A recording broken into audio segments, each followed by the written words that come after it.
அந்த இலை. இதுதானா அது? அந்த மரத்தோட தோல் எடுக்கணும். அது வந்து பட்டை சினமன். ஒரே மரத்துல 2 ஸ்பைசஸ் எடுப்பாங்க.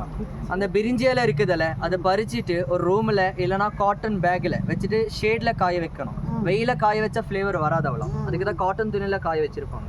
உங்களுக்கு கண்டுபிடிக்கலாம். இந்த வெயில காய வைக்க மாட்டாங்களே, அந்த இலை பார்க்கறதுக்கு பச்சை கலர்ல இருக்கும், பிஸ்தா கலர்ல. வெயில காய வச்சிருந்தால ப்ரௌன் கலர்ல இருக்கும். அந்த பச்சைல இருந்தால் தான் உங்களுக்கு ஃப்ளேவர் அதிகமாக கிடைக்கும். ப்ரௌன்ல இருந்தால் அவ்வளோ ஃப்ளேவர் வராது. மரத்தோட தோல் எடுப்பாங்க. பட்டையில் 2 குவாலிட்டி பட்டை எடுப்பாங்க, இன்னர் பார்க் அண்ட் அவுட்டர் பார்க்குன்னு.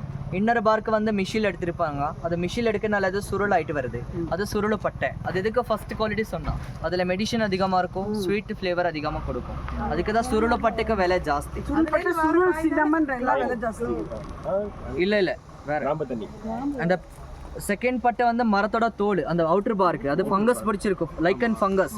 அந்த ஃபங்கஸ் இருக்கிறதுனால அந்த மெடிசன் ஒன்றுமே இருக்காது, எல்லாம் போயிடும். இன்னொரு சைடில் ப்ரௌனாக இருக்கும், அதில் மட்டும்தான் கொஞ்சம் ஸ்வீட் ஃப்ளேவர் கிடைக்கும்.